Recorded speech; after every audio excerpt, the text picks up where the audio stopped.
Ini soalnya Bu Budiono. Soalnya Pak Budiono sama Bu Eva ya. Ada 4 soal dan nanti aku bakal jelasin satu persatu. Dimulai dari nomor 1. Oke, jadi nomor 1 itu kan disuruh jelaskan tentang fakta-fakta ya. Jadi yang ini, jadi untuk nomor 1 itu disuruh nyari fakta-fakta. Habis itu nyari perbedaan pandangan ekonomi klasik sama Keynesian tentang siklus bisnis, terutama dalam hal faktor-faktor penyebab dan tidak dan perlu tidaknya memang stabilisasi. Jadi di sini jawabannya itu ada 3, teman-teman. Kita disuruh jelasin fakta-fakta dan kita disuruh menjelaskan perbedaan pandangan antara klasik sama Keynesian berdasarkan ini faktor-faktor 1 sama perlu tidaknya melakukan stabilisasi. Oke, jadi di sini ada 3 jawaban yang aku tangkap ya. Oke, kita langsung pindah ke PPT yang gampang. PPT.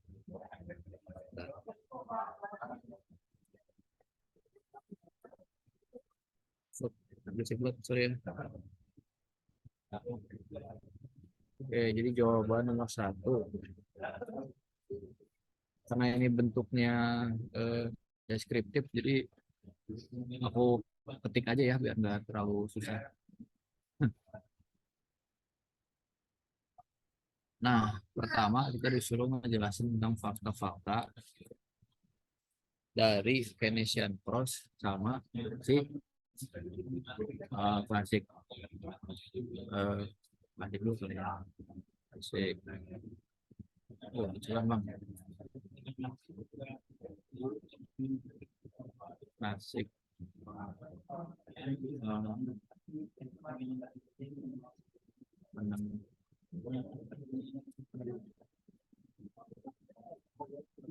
Pandangan klasik. Oke, jadi untuk pandangan klasik ya teman-teman, itu yang pertama adalah orang-orang klasik itu dia mementingkan jangka panjang ya. Yang menjadi pembeda antara klasik dengan Keynesian yang paling utama itu adalah ini teman-teman. Kalau orang-orang klasik itu mereka lebih mementingkan jangka panjang. Kalau misalkan orang-orang yang dari Keynesian itu mereka lebih mementingkan jangka pendek.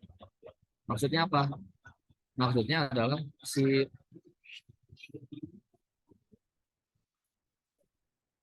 Aduh, sebentar ya teman-teman, kayaknya berisik deh.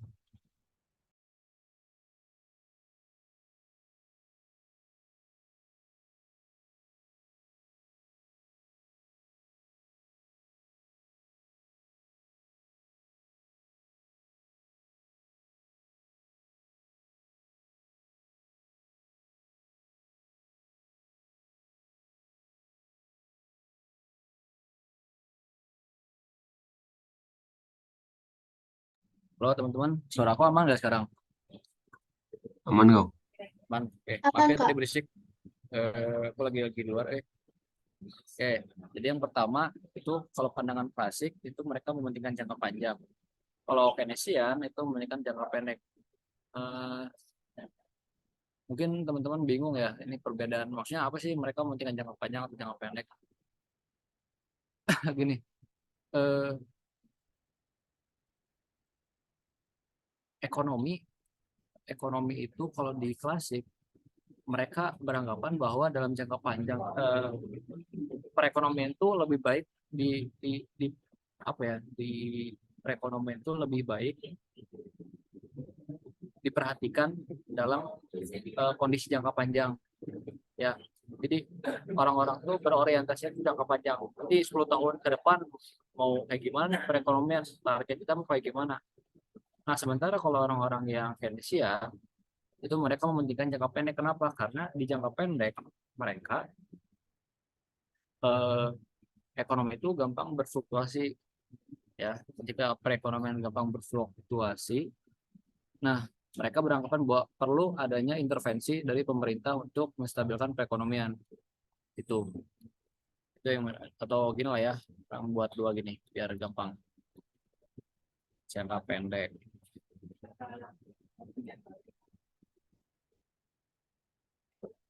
Nah, dah ya, itu yang pertama. Finish. Nah, yang poin kedua adalah si orang-orang dari pemahaman klasik itu percaya ya, percaya bahwa perekonomian dipengaruhi, maksudnya perekonomian itu dipengaruhi besar oleh sisi supply. Kalau Keynesian, mereka beranggapan bahwa percaya bahwa perekonomian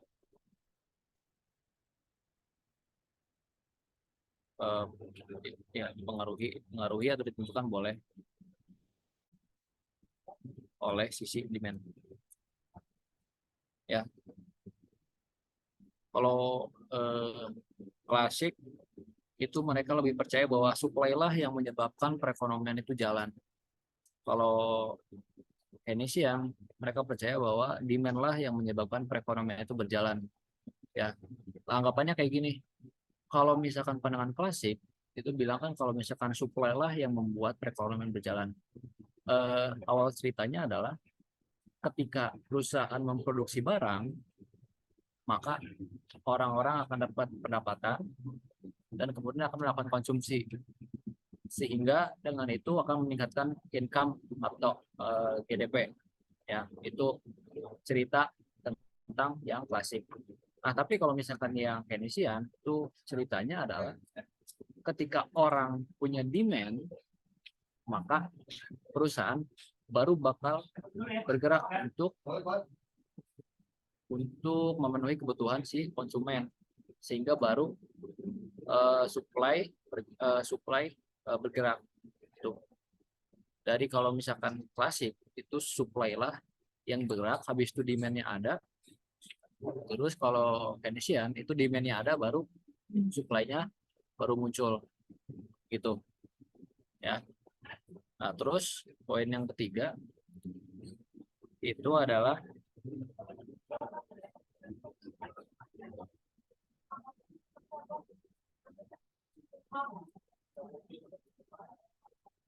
eh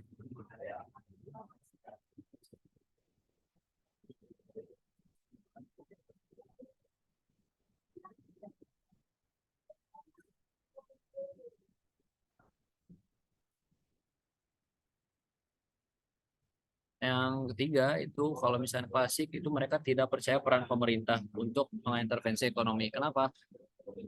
Teman-teman juga pasti tahu ya, kalau misalkan perekonomian itu udah berjalan, misalkan perekonomian berjalan dan tiba-tiba ada fluktuasi, ada guncangan, mau itu booming ataupun resesi, ya. Nah, itu pasti pemerintah tuh biasanya melakukan intervensi untuk menstabilkan perekonomian. Nah, ketika pemerintah melakukan stabilisasi, kemudian ekonomi itu menjadi stabil, memang walaupun ada trade off-nya nanti, tapi nanti dalam jangka panjang output itu bakal kembali lagi ke titik semula. Ingat ya teman-teman, karena di jangka panjang supply itu adalah kalau di jangka panjang output itu udah output yang paling optimal, sehingga outputnya akan konstan. Sehingga kalau misalkan di jangka pendek intervensi dilakukan, maksudnya pemerintah melakukan intervensi, maka ujung-ujungnya juga si output akan kembali ke titik natural gitu. Itulah yang menyebabkan pemahaman klasik itu tidak percaya terhadap pemerintah ya. Karena apa? Karena misalkan ada intervensi di jangka pendek ya orang juga pasti tahu output akan kembali ke titik natural itu jangka panjang ya. Kayak useless gitu kan pemerintah jangka pendek. Nah, cuma kalau misalkan di Keynesian, kenapa mereka percaya peran pemerintah adalah karena ketika perekonomian sedang terjadi guncangan, ketika guncangan ya misalkan terjadi resesi, apa sih resesi itu akan menyebabkan output menurun, pertumbuhan ekonomi melambat sehingga membuat pengangguran. Nah, Keynesian ini beranggapan bahwa kenapa perekonomian itu tetap harus diintervensi dalam jangka pendek karena ada dampak negatif yang dihasilkan dalam jangka pendek. Apa itu? Seperti pengangguran dalam jangka pendek itu segera diselesaikan ya, karena ini akan berdampak terhadap pendapatan masyarakat gitu. Adapun stabilisasi inflasi yang bisa dilakukan dalam jangka pendek, kalau misalkan nggak dikendaliin, nanti bisa aja terjadi lonjakan inflasi yang sangat tinggi, bisa aja, ataupun deflasi ya, bisa aja. Nah itulah kenapa sih ya. Suaranya agak kecil. Suaranya ya kecil. Udah Iya, gede belum ini? udah lumayan sih, Kang. Udah gede ini. Udah, Kang. Oke. Nah, ya aku lanjutin lagi kenapa peran pemerintah itu dalam Keynesian itu sangat penting ya, karena dalam jangka pendek kalau misalkan ekonomi lagi terguncang, atau misalkan ada terjadi pengangguran, kalau misalkan lagi resesi ya, kalau misalkan stagflasi berarti inflasi naik, ada pengangguran juga, berarti permasalahannya ada inflasi sama pengangguran. Dalam jangka pendek itu harus segera distabilkan, kalau enggak nanti akan berdampak pada pendapatan masyarakat dan kesejahteraan masyarakat, sehingga peran pemerintah itu penting dalam jangka pendek bagi pemahaman Keynesian itu ya. Nah terus kalau yang pandangan klasik itu harga fleksibel. Ini harga konstan. Ya kalau di pandangan klasik ya, harga itu fleksibel. Kenapa? Karena dalam jangka panjang ya semua harga itu pasti akan berubah. Ya, semua harga itu pasti akan berubah dan tidak ada yang fix. Atau gimana ya? Aku jelasin dari Keynesian. Kenapa kalau dalam jangka pendek, ya kan? Kalau dalam jangka pendek harga itu konstan.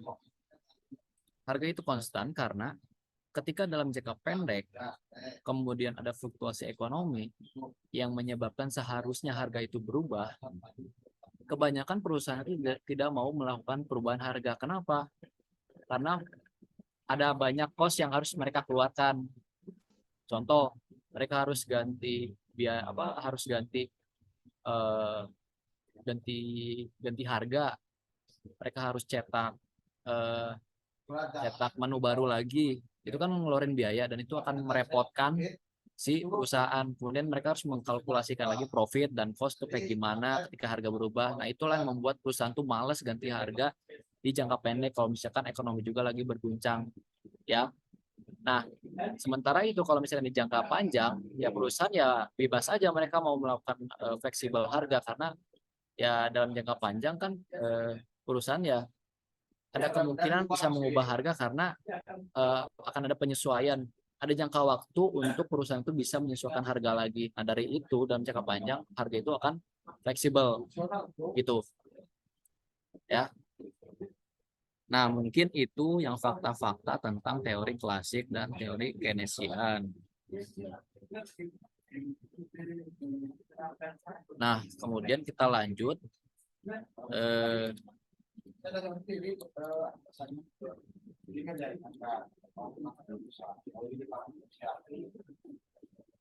Fakta-fakta.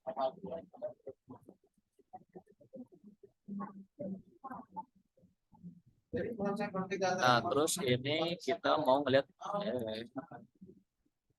perbedaan klasik versus Keynesian dalam hal apa ya tadi? Sorry. Dalam hal faktor-faktor penyebab.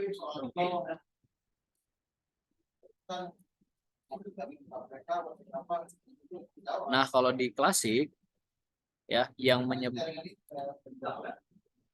di klasik ya teman-teman.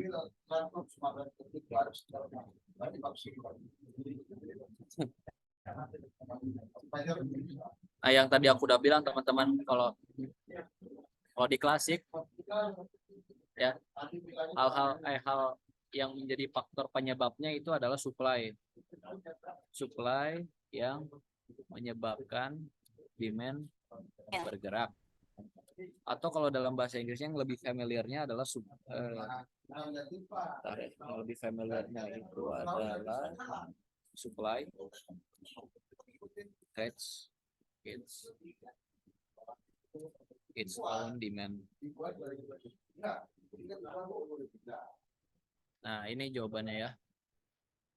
Teman-teman udah tahu lah yang tadi aku dijelasin ya. Kenapa si pandangan klasik itu, kenapa mereka percaya bahwa supply yang menyebabkan perekonomian berjalan ya. Supply lah yang menentukan perekonomian bergerak. Bentar.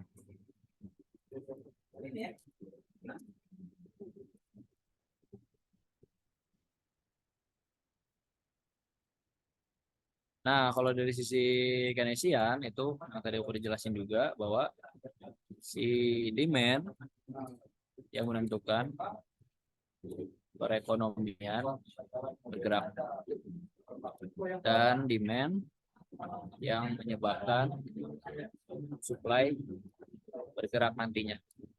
Jadi kalau dalam bahasa Inggrisnya adalah demand its own supply. Ya, ini untuk jawaban nomor 2. Nah, terus kita disuruh lagi perbedaan klasik Keynesian dalam segi perlu tidaknya ada stabilisasi.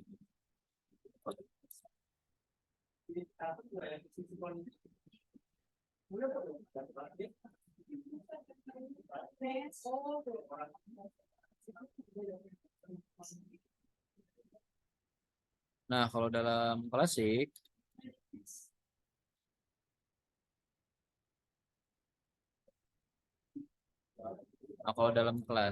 teman-teman,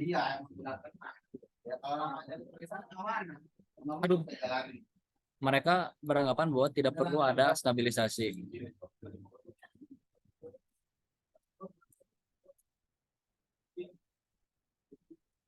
Yang tadi aku udah sebutin, kenapa mereka tidak perlu adanya stabilisasi ya karena nanti output juga bakal kembali ke titik natural, jadi kayak useless gitu pemerintah melakukan intervensi dalam jangka pendek ya.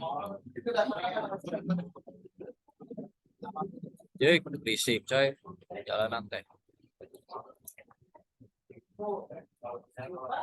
Keynesian mereka beranggapan bahwa perlu adanya stabilisasi. Oke, jadi ini untuk jawaban nomor 1 ya teman-teman. Aman sampai sini? Aman, Kang. Aman ya. Oke. Kita lanjut ke nomor 2. Aduh, hitungan. Oke, jadi ini semua keterangan coba saya cocokkan dulu ya angkanya, takut ada yang salah. Teman-teman, kalau misalkan aku salah dalam perhitungan kasih tahu ya. Oke, jadi show the SLM calculate equilibrium real interest rate dan output in position of government budget balance surplus and deficit. Oke. Nah, untuk jawaban nomor 2, oke. Yang angkanya 0 dah. Ya, kita mulai berhitung, teman-teman.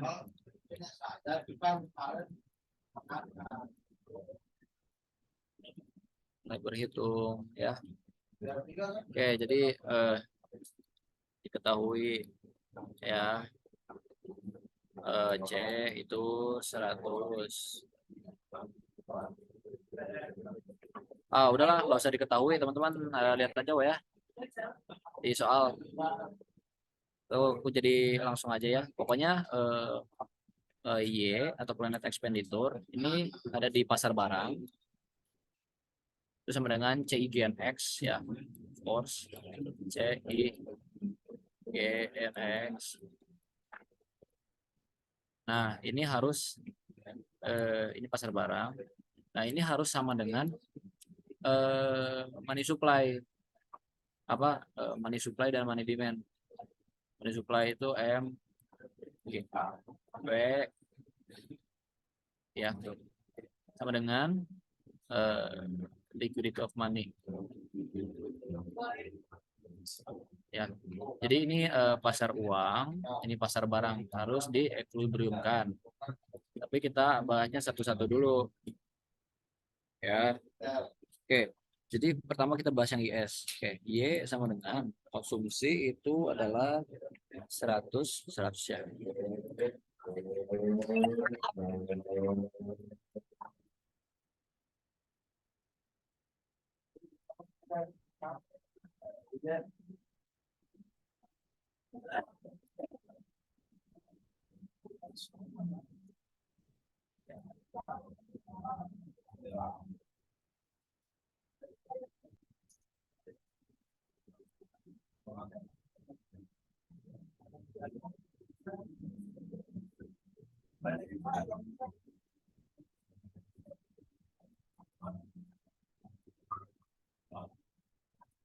Oke, ini untuk yang yes. Jadi ini consumption, ini investment, ini eh oh NX nggak ada ya? Polisi nggak ada NX teman-teman. Ini NX yang hapus. Oke. Nah, itu kita kalkulasiin Y sama dengan 100 tambah 0,75 Y. Nah, berapa nih? Ini aja balasnya. Namanya saya mau tahu dan waktunya sampai jam 3 sore besok. Kalau sudah beres, sudah nanti kita balas lagi. Jadi kesannya sama.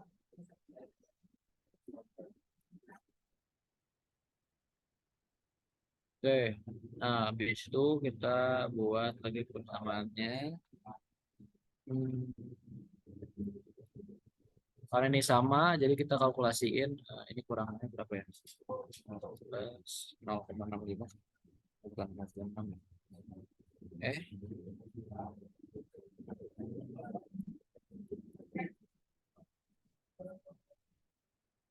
80 R. Ini enggak usah. Ini 100 nanti ditambah 1.600 terus dikurangi 8 ditambah 800. Jadi hasilnya adalah 2.500. Nah, habis itu kita puterin ini 0,6 Y, habis itu pada 2.500 ini 80 R, habis ini Y 1 min 0,6 sama dengan 2.500 ini 80 R. Di situ ini Y 0,4 sama masih sama.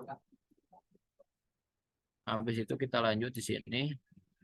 Nanti si Y itu sama dengan 2.500 per 0,4 kurang 80 R. Jadi 0,4. Ini kenapa dibagi 0,4? Ini pindah ruas ke kanan. Jadi nanti Y sama dengan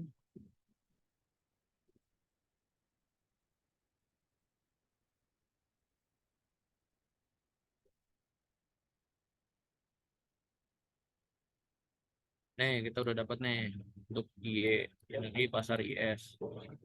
Nah untuk dari pasar LM itu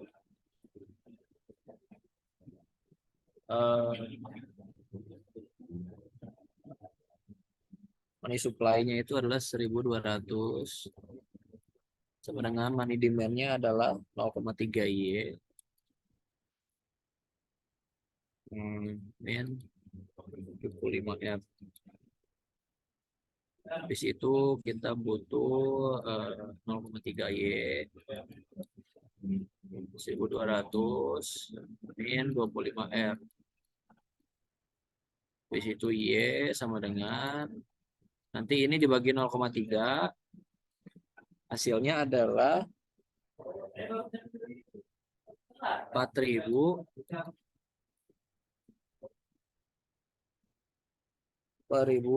tambah 250 R. Nah, ini untuk Y di pasar uang. Habis itu nanti ini kita samain. Nah, ini udah fokus ya. Oke. Nah, kalikan 6.250 min 200 R sama dengan 4.000 plus 250 R. Itu kita cari R-nya 250 R tambah 200 R. 6.250 kurang 4.000, tinggal ditambahin jadi 450 R dengan R ya,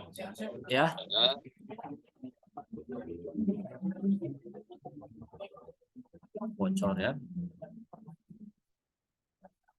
Ya, hasilnya 5 nanti. Nah, habis itu teman-teman dari sini bisa masukin ke persamaan pasar barang atau pasar uang, bebas sama aja. Karena udah equilibriumin. Kita pakai yang persamaan pasar barang aja ya. Pasar uang biar cepat. 4.000 tambah 250 R. R-nya 5. Hasilnya adalah 2.250. Nah, ini di equilibrium, ini equilibrium. Jadi ini jawaban nomor yang 2A. Oke, di sini aman ya. Kalau ada yang mau ditanya langsung potong. Terus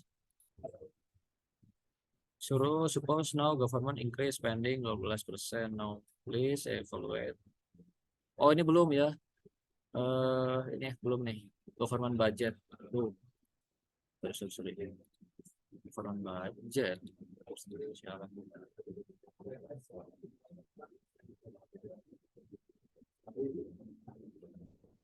Government budget itu dilihat dari T sama G. Ya, T sama G. Tadi kan taksnya berapa? Taksnya kita dapat, taksnya kan proporsional tadi dia bentuknya 2. Sementara Y-nya itu adalah dari berapa Y-nya? 5.250. Nah, habis itu T sama dengan berapa?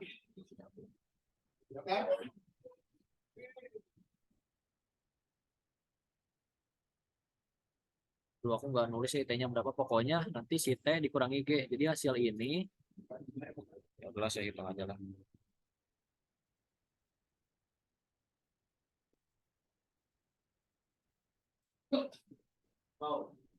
Hasilnya adalah 1.050 dikurangi G. G-nya berapa? Government-nya adalah 1.600. Nah, kalau kayak gini berarti kan taksnya lebih taks. Ini G. Nah, kalau kayak gini kan berarti G itu lebih besar, belanja itu lebih besar daripada kasih ke orangnya aja langsung. Belanja itu lebih besar daripada pendapatannya, sehingga ini artinya defisit. Atau mau kita lagi? Defisit. Oke. Defisitnya sebesar berapa? Ya hitung aja nanti ini pengurangannya berapa. Hasilnya adalah defisitnya 550. Yes. Oke, itu aman. Satu ya. Lanjut nomor 2, suppose now government increase spending 12%, terus evaluate Y dan R, kemudian government budgetnya. What is economic output? Buset, banyak what? Output berapa?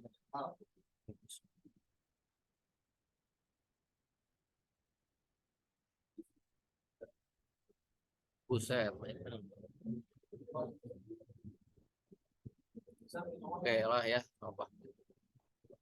Sama rumusnya untuk mencari Y dan Y ya. Jadi Y itu sama dengan, oh sebentar, karena tadi G-nya increase 12%, berarti nanti si G-nya itu dikali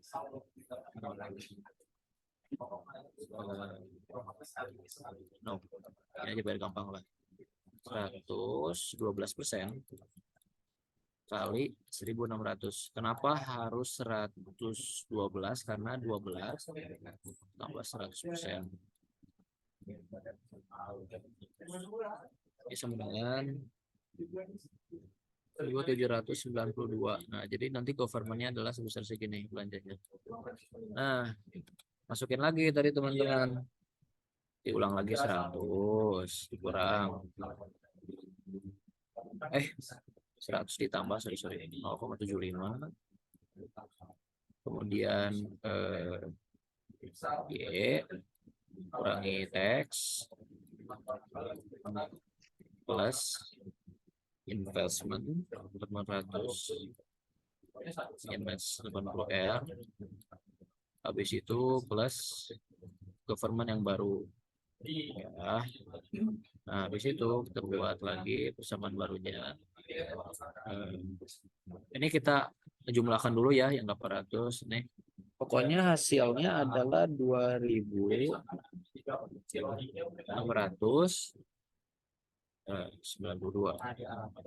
Habis itu kita kalkulasi ini, jadi 0,75 Y, 7 ya, 7. Habis itu ini dikali jadi 0,15 lagi. Plus Y, ini 80R.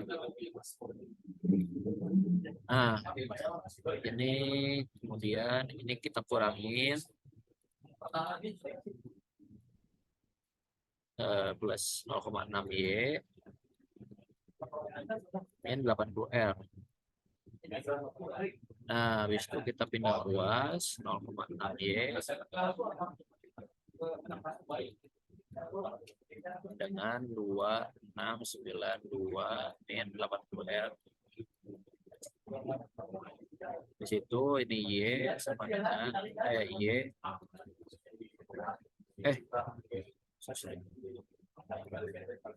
Oh ya, benar gini. Nah, ini sama hasilnya.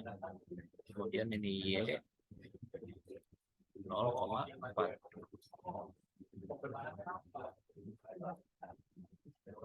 Nanti ini Y sama dengan 0,4 pindah ruas ke kanan. Itu 269 dibagi 0,4 kurang 80R bagi 0,4. Hasilnya adalah 6,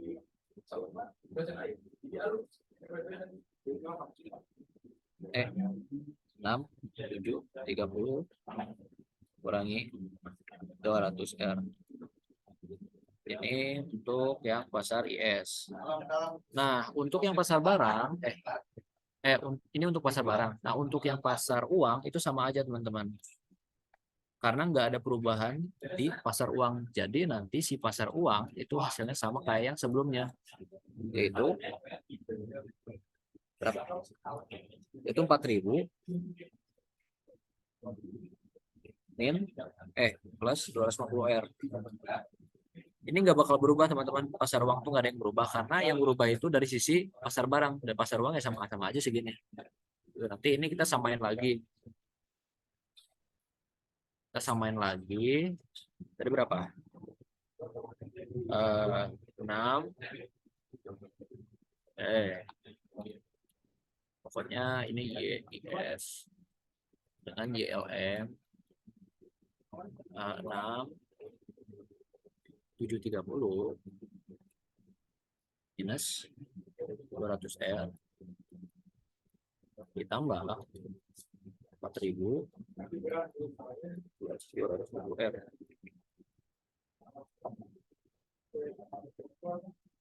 Oke. Nah, nanti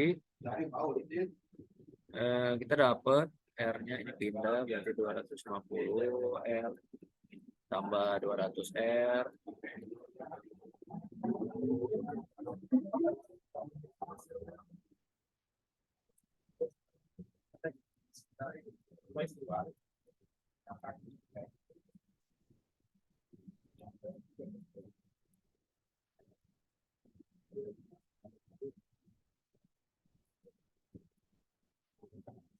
Nanti R equilibriumnya adalah nanti tinggal ini dibagi ini. Hasilnya adalah 6 0 6.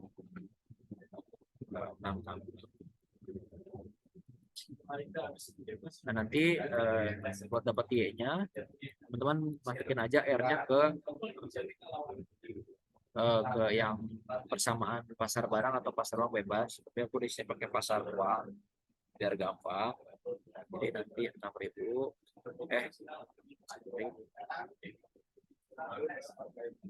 ini aku masukinnya ke pasar barang ya. Aku masukin ke pasar barang. Jadi yang 6.730 N 200 R 667. Nanti dapat Y equilibriumnya sebesar berapa? 5516 ya. 6667. Tuh ya, ini equilibriumnya. Atau kalau mau dibulatin juga bisa. Kalau aku prefer bulatinnya ke bawah ya. Prefer bulatinnya ke bawah. Tuh. Kalau untuk pembahasan ini, kenapa aku prefer ke bawah? Karena aku lebih mentingin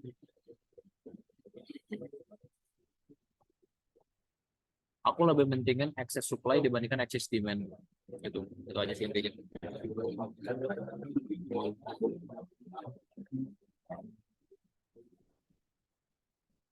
Nah, terus kita di sini disuruh nyari lagi satu economic growth. Economic growth. Ini rumusnya adalah output yang saat ini dikurangi output sebelumnya dibagi output yang sebelumnya juga. Terus kali 100 kan gitu doang buat economic growth. Jadi yang sebelumnya itu kita ada buat yang sekarang dulu ya. Yang sekarang 5 16. Ini aku tetap pakai yang koma ya. Dikurang 5250 per 5250 bagi 100%. Nanti ini hasilnya adalah 5 0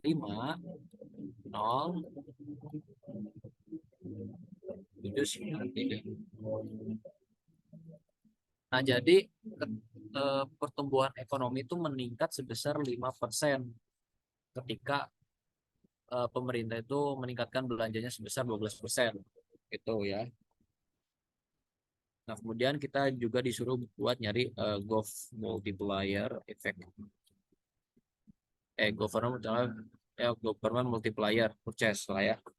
Nah, itu rumusnya adalah delta Y per delta G. Teman-teman kalau masih ingat itu sama dengan 1 min MPC. MPC-nya dari mana? MPC-nya dari fungsi konsumsi. Coba teman-teman lihat. Fungsi konsumsi itu kan tadi 100 plus 0,75. Ini Y, ini tax.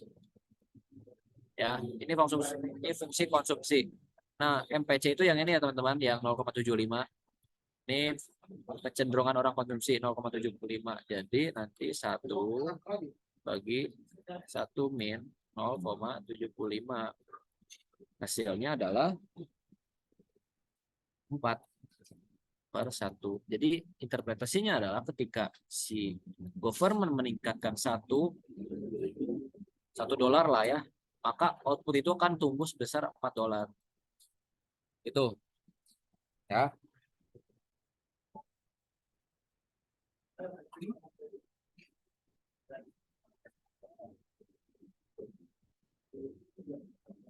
Oke, amankah sampai sini? Waduh,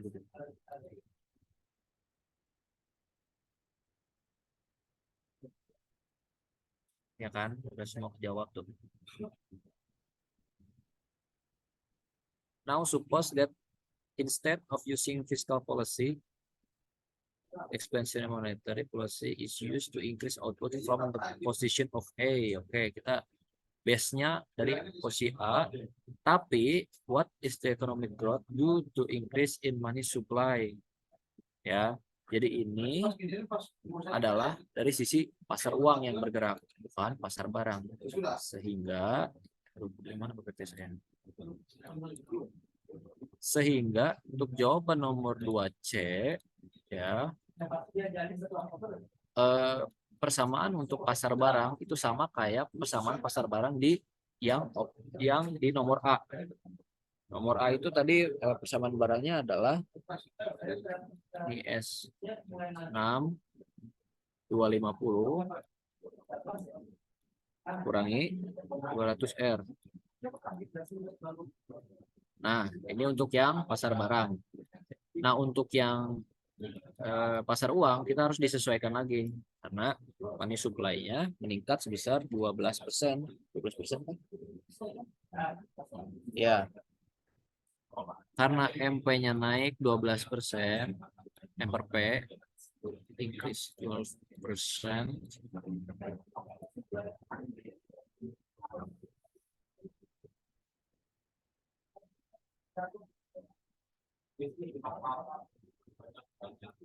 Nah, nanti dikali 112% lagi hasilnya adalah 1344. Ya, jadi nanti kita buat dapetin Y-nya. Sorry. Nanti ini kan money per P supply sama dengan liquidity of money. Money supply itu kan 1344 sama dengan money demand-nya itu 0,3 Y min 75 R.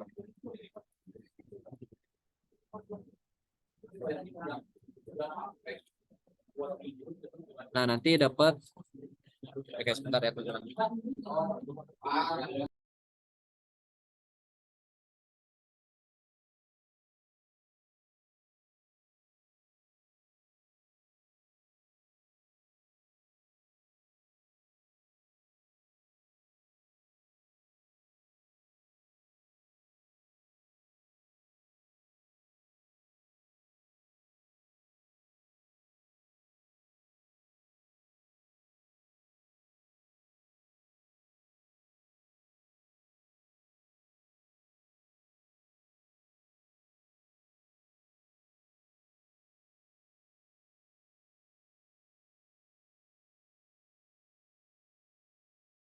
Oke, aku lanjut ya teman-teman.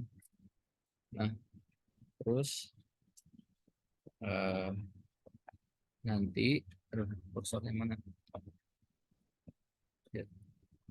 Nanti dia 0,3 Y itu sama dengan 1344 di plus 25 R. Nanti si Y itu sama dengan ini nanti dibagi 0,35 0,3. Hasilnya adalah 4.480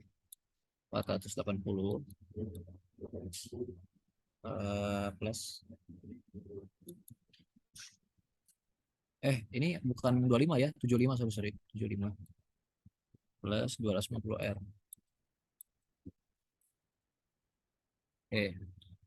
Ya. Nah, nanti kita seimbangkan lagi 6.250 200 R dengan ini S ini LM 4.480 plus 250 R. Nah, terus 250 R tambah 200 R 6.250 kurang 4.480. Habis itu 450 R sama dengan 1.770. Habis itu R itu R equilibrium 3,933 ya. Nanti R-nya masukin ke fungsi IS atau LM bebas. Kalau ini aku masukin ke fungsi yang LM. Nanti Y sama dengan 4.480 plus 250. R-nya adalah 3%, 3,933%. Nanti si Y equilibriumnya itu adalah 5,463 ya.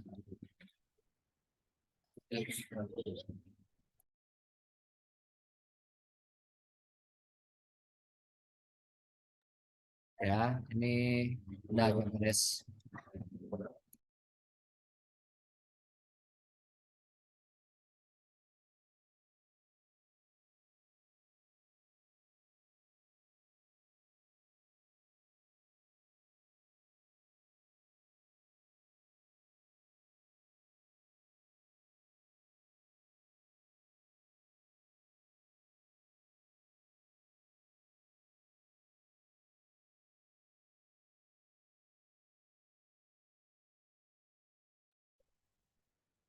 Aku lanjut ya. Ini teman-teman bisa eh, sesuaikan lagi. Aku biasanya ke bawah ya. Jadi 5463 outputnya.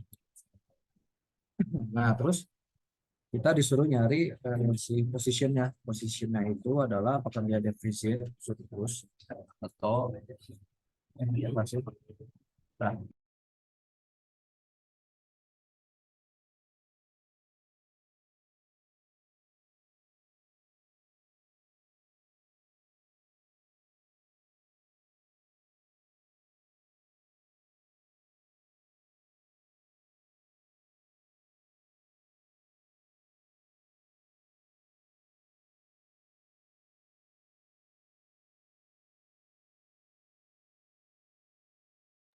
Nah, ini kita disuruh nyari position.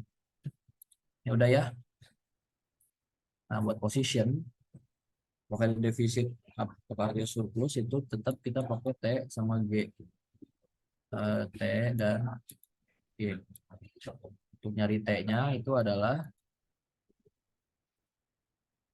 0,2. Ininya adalah 5463. Ini untuk G-nya sama dengan sama ya 1600. Nanti si teksnya itu sebesar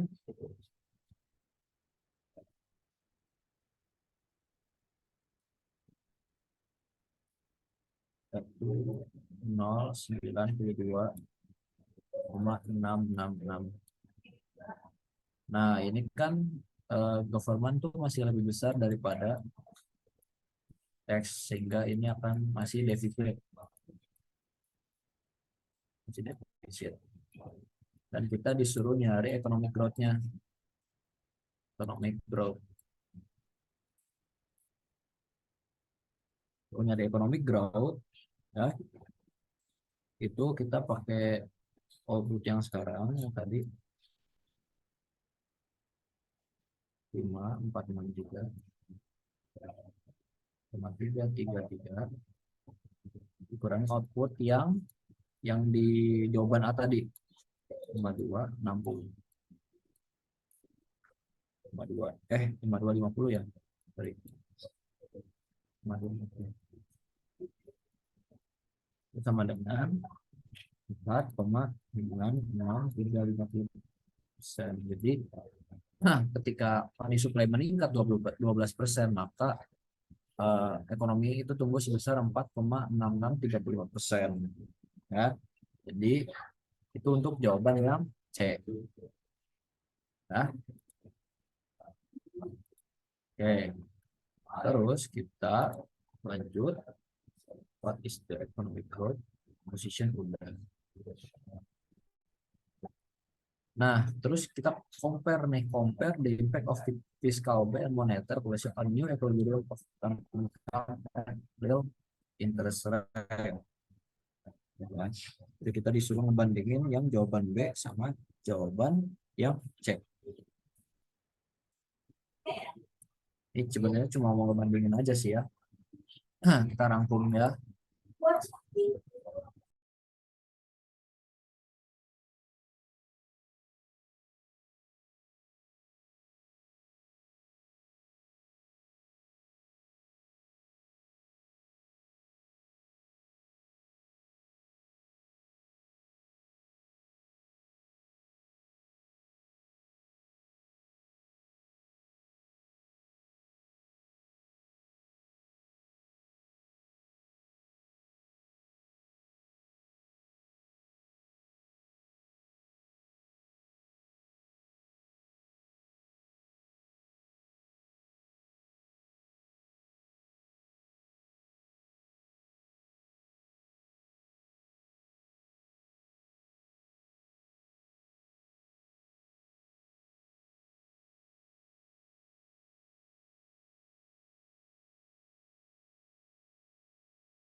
Kang emang di mute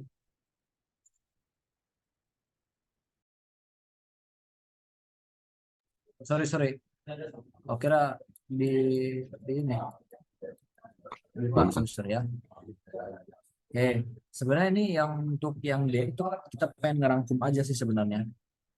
Ya, ngerangkum, terus kita bisa dapat kesimpulan dari hasil yang tadi itu R yang government itu lebih besar daripada yang ketika money supply-nya naik.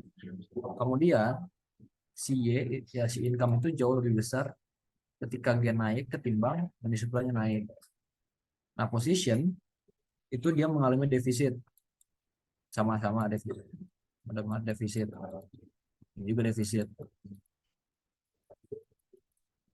Nah, defisit si G naik itu lebih besar juga daripada si money supply-nya yang naik. Nah, growth juga itu lebih besar pertumbuhan ekonominya ketika G-nya naik dibandingin MS-nya naik. Itu. Jadi kesimpulannya adalah intinya ekspansi government itu lebih meningkatkan interest rate dan income, position deficit dan economic growth lebih besar daripada ekspansi moneter. Ya, itu jawaban yang untuk D. Nah, sekarang kita yang terakhir yang E. Kita disuruh buat grafik. All the case above. Ya. Jadi all the case above itu kita harus ada data. Ada dua. Yang pertama ketika G-nya naik. Yang satu lagi ketika apa nih? MS-nya naik.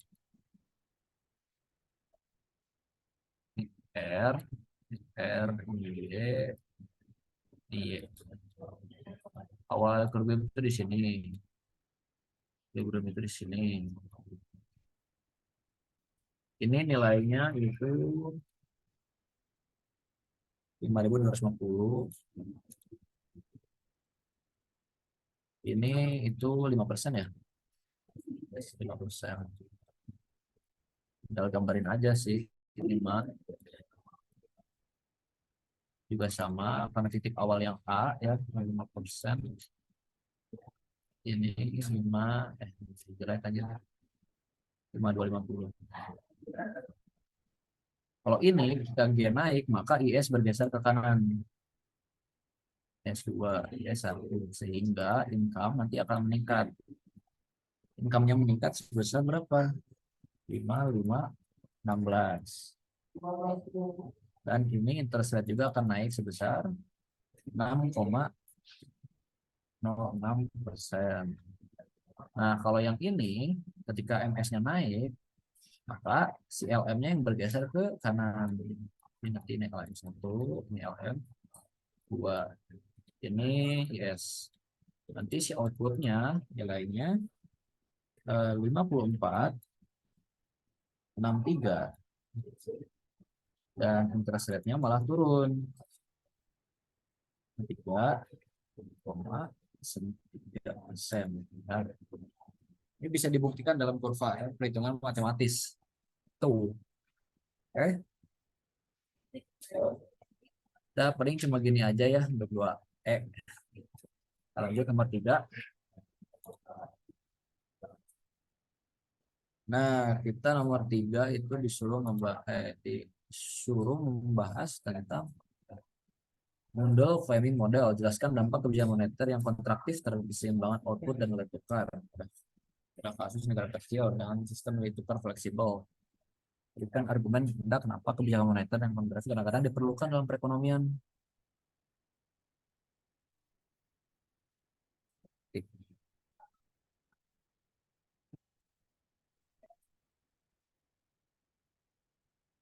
Oke, ini aku kasih quiz deh. Ya, ini ceritanya adalah kalau ada moneter kontraktif, ya,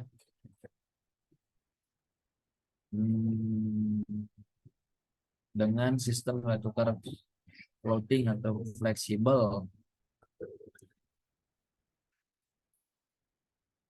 apa yang bergeser? Coba ini aku quiz dah, yang bisa dapat hadiah dari James. Atau berapa nominalnya James? Ada yang mau quiz nggak?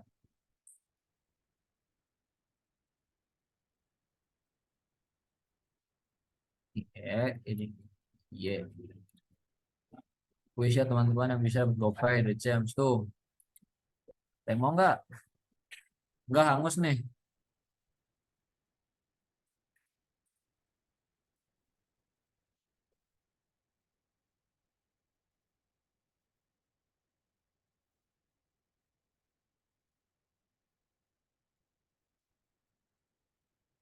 Apaan orang belum jawab anjir. Tuh. Sokin jawab bang. Mau. Ri. Soalnya gimana sih, Kang? Belum ada baca soal kali. Soalnya soalnya adalah gimana dampak ketika terjadi moneter kontraktif. Kebijakan moneter yang kontraktif. Dampaknya apa terhadap exchange rate? Dampaknya apa terhadap Y? Itu. Aduh, ini kata Bang Jaki katanya LM-nya geser, Kang. Dalamnya geser kemana?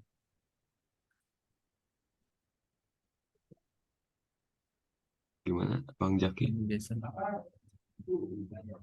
Exchange rate-nya naik ya. Kenapa exchange rate bisa naik? Coba on mic dah. Apa? Zaki.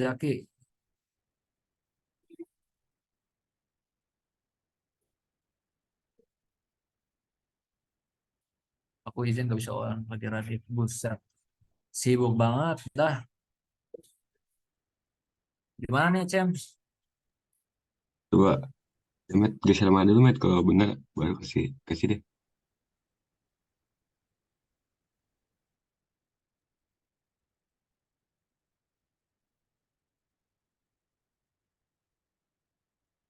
Exchange rate-nya naik karena nilai rupiah yang menurun. Karena kebijakan fakta. Traktir. Tinggal borong. Ntar, kalau misalkan kalau besar kiri kontraktif misalkan sangat naik di luar borong. Luar borong maksudnya apa, Bang?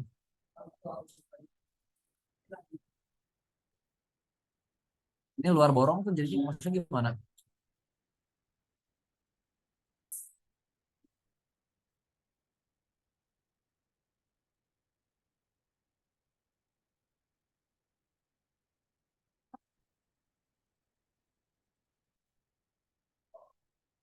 Enggak lah.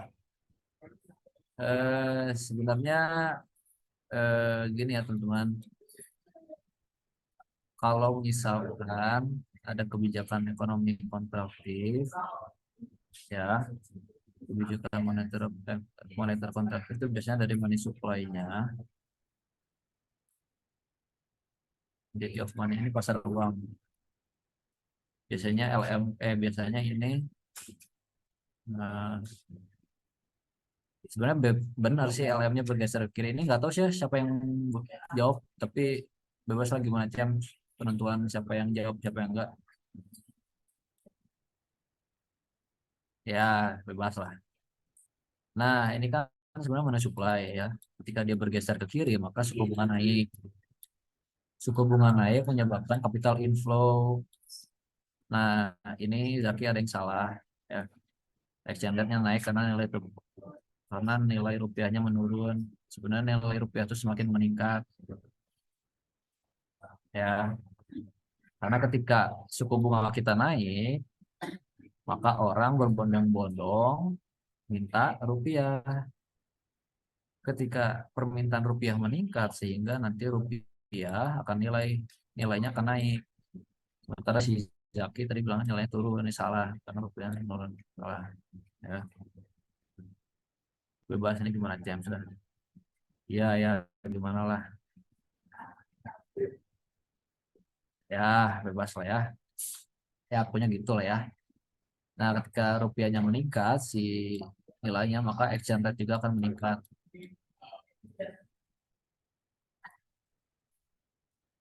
Sehingga ini memiliki dampak terhadap di menurut kami model, itu si LM-nya bergeser ke kiri. Nah, LM-nya bergeser ke kiri. Inilah alasan kenapa si exchange rate-nya meningkat, teman-teman. Ya, karena nilai tukar rupiahnya menjadi meningkat yang domestik. Nah,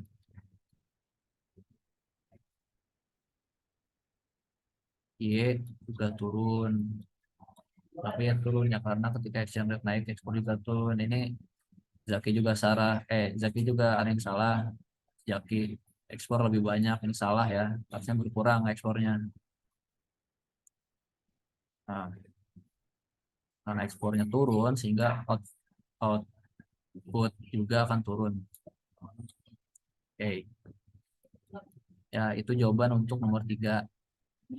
Nah, terus kita disuruh nyari argumen.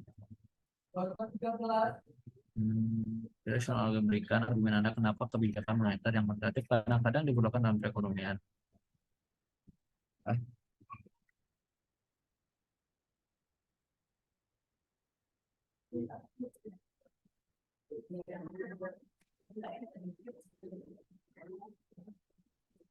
sebenarnya ini argumen dari aku aja ya teman-teman.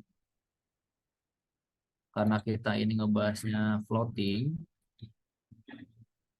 jadi kita harus ngebahasnya yang floating juga. Kalau menurut aku, eh, kenapa kadang-kadang kebijakan moneter kontraktif itu harus dilakukan? Karena yang pertama itu untuk mengendalikan, aduh jangan pakai ini dah, tulisan aja ya.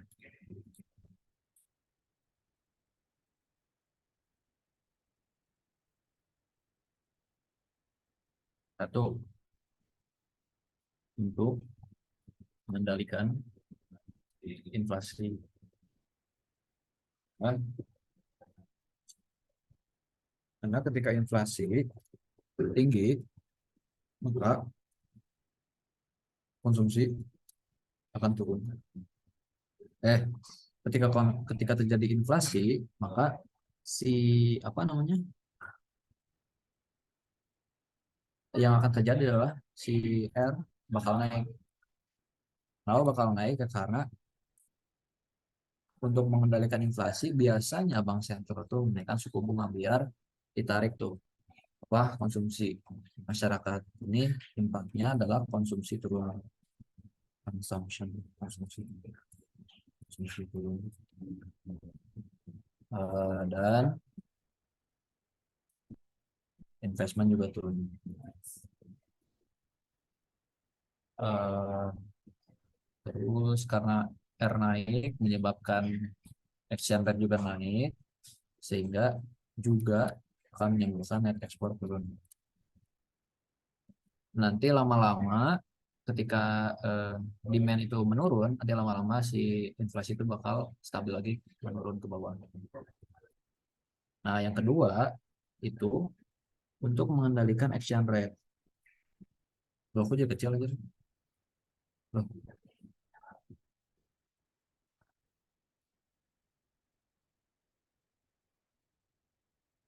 untuk mengendalikan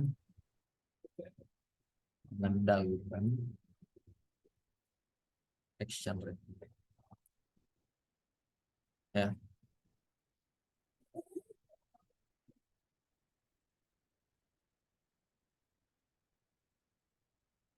nah,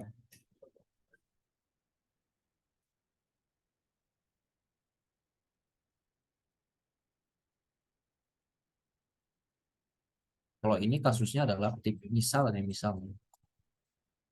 misal kita melakukan kita misalkan depresiasi terus nih karena suku bunga luar negeri meningkat, ya misalkan ketika R karena naik itu kan membuat eh flow, kemudian akan membuat eh misalnya turun. Nah, ini kan terjadi depresiasi. Depresiasi itu sebenarnya apresiasi itu nggak ada yang baik, nggak ada yang buruk. Itu tergantung kondisi perekonomian. Jadi kalau misalkan depresiasi itu eh, mungkin dianggapnya buruk ya, tapi belum tentu buruk gitu. Itu tergantung sesuai kondisi ekonomi. Jadi ketika E-nya turun itu ya kebanyakan orang beranggapan itu buruk. Ya, bisa kita beranggapan itu adalah sebuah hal-hal yang buruk, si depresiasi. Sehingga ketika eh, kita pengen menggalin exchange rate, kita pengen naikin lagi exchange rate, maka yang dilakukan adalah eh, menurunkan money supply, sehingga bisa berimpact pada R-nya naik. R-nya naik, maka terjadi capital inflow. Nanti dari sini exchange rate naik lagi. Nah, gitu teman-teman. Kalau Kalau ini alasannya adalah alasan opini aku aja ya. Jadi teman-teman kalau misalnya ada jawaban lain itu bisa teman-teman pakai. Ya, kalau ini khusus untuk jawaban aku aja.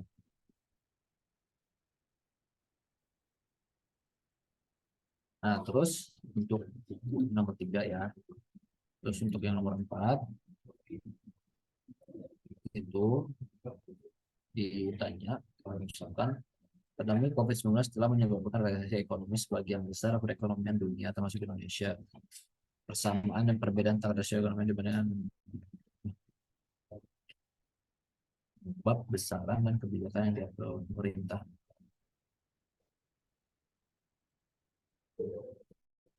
Oke, jadi ini untuk jawaban nomor A juga ini adalah jawaban yang subjektif ya teman-teman. Ya teman-teman bisa pakai alasan apa aja. Tapi tapi ini kan jawaban aku ya. Jadi teman-teman bisa pakai atau bisa bisa atau pakai alasan lain juga boleh. Kalau aku itu untuk yang perbedaan, untuk yang perbedaan itu resesi COVID disebabkan demand supply.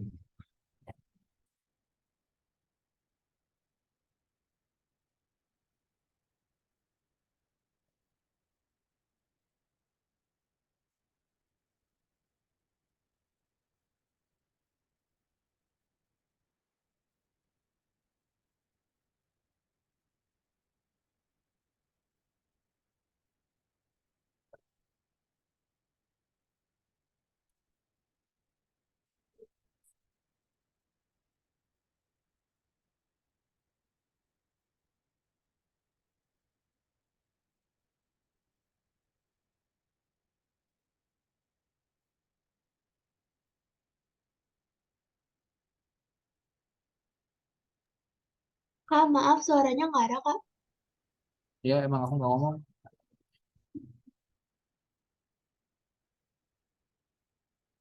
Bentar ya, aku tulis dulu.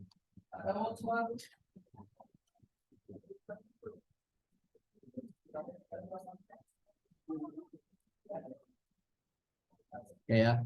Jadi untuk yang perbedaan adalah kalau misalkan resesi pas COVID itu disebabkan karena demand-nya supply dan demand-nya turun secara bersamaan ya. Kalau resesi sebelumnya itu bisa diakibat karena naiknya biaya input sehingga supply-nya berkurang, kemudian bisa inflasi tinggi, kemudian bisa bencana alam membuat supply juga bergeser ke kiri ya gitu. Nah terus eh, perbedaan yang kedua itu adalah besaran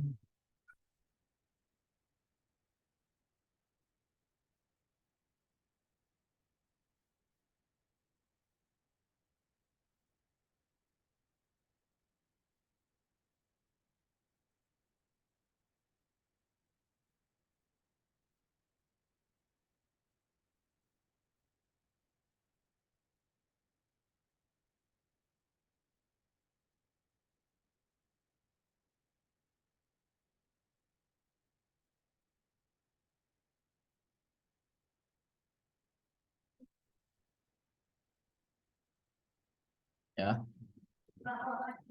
Ini aku nggak secara spesifik ya apa peristiwa ekonomi apa yang menyebabkan resesi, aku nggak jelasin secara spesifik karena banyak sebenarnya perekonomian yang mengalami resesi itu karena berbagai hal. Jadi aku cuma secara general aja. Kalau besaran resesi pas zaman COVID itu kurang lebih hanya setahun saja. Jadi kita mengalami resesi itu hanya dalam tahun 2021 aja. Tahun 2020, tahun 2021 kita udah meningkat tajam. Sebenarnya kalau yang sebelum itu bisa beberapa tahun. Itu. Nah, terus untuk intervensi COVID itu dia memberikan BLT dan menurunkan suku bunga.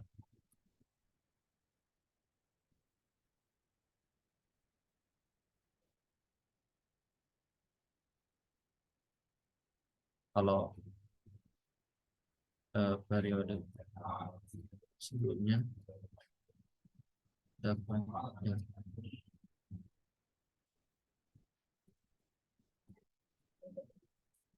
ya. Kalau intervensi COVID itu si pemerintah tuh melakukan pemberian BLT sama menurunkan suku bunga dari sisi kebijakan moneter. Nah, kalau pada sebelumnya itu menggunakan instrumen lain. Aku nggak tahu ya secara spesifiknya gimana. Nah, itu untuk yang perbedaan. Nah, untuk yang persamaan, itu cuma ada satu teman. Kalau yang aku tulis itu sama-sama terjadi penurunan output secara 2 kuartal berturut-turut ya.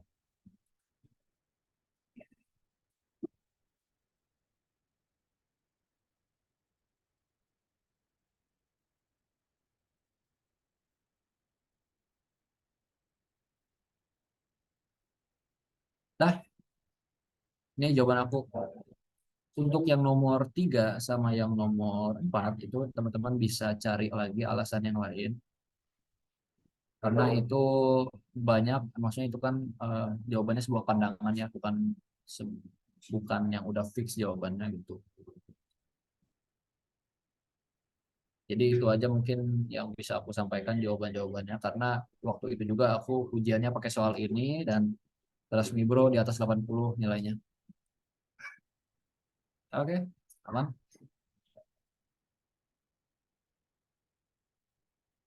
Mungkin itu aja, Re. Gimana teman-teman ada yang mau nanya nggak? Ya kalau mungkin sebelum ditutup ada yang nanya dulu. Halo, putus-putus Bang. Oh, terus ya mungkin sebelum penutupan eh kira-kira ada yang mau nanya dulu nggak dari Tuh, kalau ada yang mau nanya.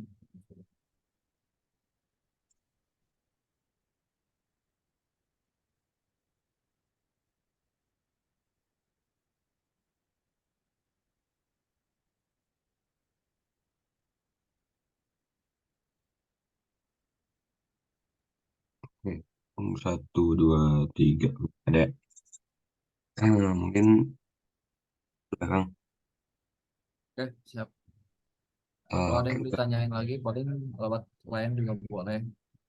Ya, kalau masih ada betul. yang belum jelas. Mungkin karena pemaparannya udah beres, Bang ucapin dulu makasih buat Kang Ilham, Kang udah